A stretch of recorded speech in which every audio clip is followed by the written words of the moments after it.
내년에 집값이 떨어진다고 하는데 그때 살까요? 참고로 이거 교련복 아니고 자라에서 세일할 때 산 셔츠입니다.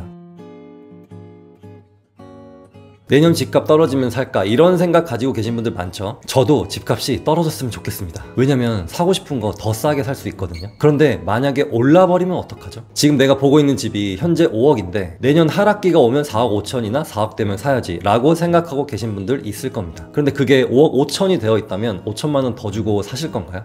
쉽지 않을 겁니다. 부동산에도 사이클이 있다고 하잖아요. 저는 부동산은 오르고 내리는 이런 흐름이 있을 뿐이지 어떤 수학 공식처럼 딱 정해진 사이클은 없다고 봅니다. 그 사이클은 오히려 사람한테 있어요. 뭐냐면 오르면 더 오를 것만 같고 떨어지면 더 떨어질 것만 같고 오르면 막 사고 싶어지고 떨어지면 사기 무섭고 여러분들 주변에 작년 12월부터 올해 5월까지 그 사이에 부동산 매수하신 분이 있으시면 주변에 가까이 두세요. 특히 1, 2월 달에 산 사람이 있다면 밥 한번 사주면서 그때 무슨 생각으로 샀는지 한번 물어보세요. 아마 이런 말을 할 겁니다. 많이 떨어졌길래 샀어. 갑자기 반등하면 못 살 것 같아서 샀어. 이분들도 저점인 줄 알고 산 게 아니에요. 더 떨어지면 속상하겠지만 이 정도 가격이라면 내가 감당할 수 있는 가격이야 라고 생각하고 매수를 했을 겁니다. 2023년 말에 역전세 때문에 집값 떨어진다는 전망이 많았는데 전세가는 오히려 오르고 있죠. 이렇게 몇 달 앞도 예상할 수 없는 게 바로 경제 전망입니다. 주식도 그렇고 부동산도 그렇고 이거 떨어지면 사야지 라고 기다리는 건 특히나 부동산은 실물 자산이고 의식주 중에 주에 해당하는 중요한 요소이기 때문에 장기적으로는 인플레이션에 의해서 화폐 가치 하락에 의해서 장기 우상을 한다는 거는 알고 계셔야 합니다. 물론 어떤 아파트는 아주 조금씩 오르고 어떤 아파트는 빨리 오르기 때문에 이왕이면 우리는 더 잘 상승하는 아파트에 내 자산을 태워두는 그런 안목을 기르는 연습을 할 필요가 있는 거죠. 그럼 당장 집을 사야 되는가? 그건 또 아닙니다. 올해 초 대비 2, 3억씩 오른 것들은 매수를 반대하고 있어요. 그 주변이나 비슷한 급지의 아파트들 중에 덜 오른 것을 보는 게 맞고요. 다만 영끌은 안 됩니다. 서울 아파트 경매 건수가 7년 만에 최대라고 하는데요. 이게 다 무리한 대출 때문인 거 아시죠? 빚에 허덕이면서 원리금 상환한다는 것은 그건 다음 투자도 못할 뿐더러 생활도 피폐해지고 혹시나 회사에서 잘리게 된다면 매우 위험한 상황에 처할 수 있습니다. 지금 본인이 회사에서 엄청나게 중요한 역할을 한다고 착각하시는 분들 있죠?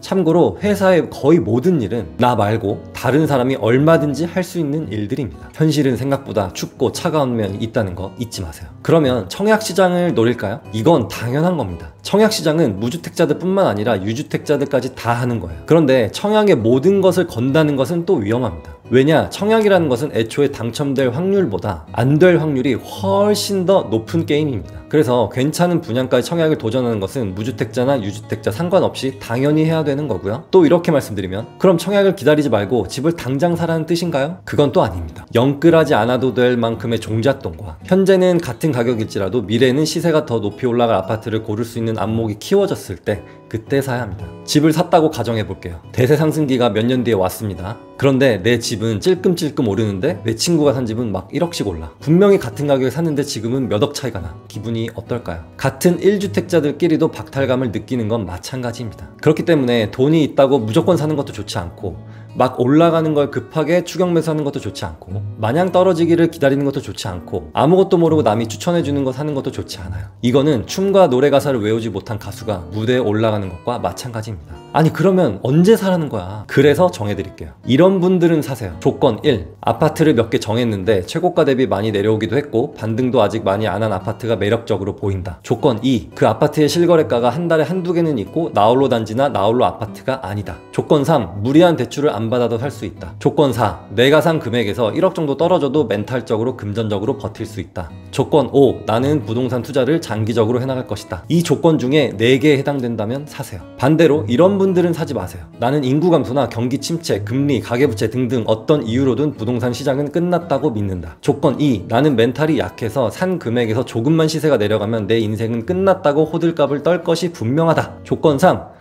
내가 보고 있는 아파트를 사려면 과도한 대출을 받아야 된다. 조건 4. 뭘 사야 될지 아직 후보조차 못 정하겠다. 조건 5. 나는 다 귀찮고 누가 찍어주는 아파트 사고 싶다. 조건 6. 나는 주식 투자로 상당한 수익을 내고 있다. 특히나 주식은 부동산 투자보다 취득세, 양도세, 보유세 면에서 유리하기 때문에 주식 잘하시면 주식을 하시는 게 맞습니다. 어쨌든 방금 말씀드린 6개의 조건 중에 3개에 해당된다면 사지 마세요. 결국 본인의 인생은 본인이 책임지는 겁니다. 그래서 저는 어제 라면에, 김밥에, 만두에, 떡볶이 배 터지게 먹어서 몸무게가 확 늘어가지고 지금 그거 빼러 갑니다. 길거리에서 교련복 입고 이 자라 셔츠 입고 유선 이어폰 치렁치렁 거리면서 길거리를 배회하는 사람이 있다면 바로 접니다. 여러분들의 경제적 자유를 응원합니다.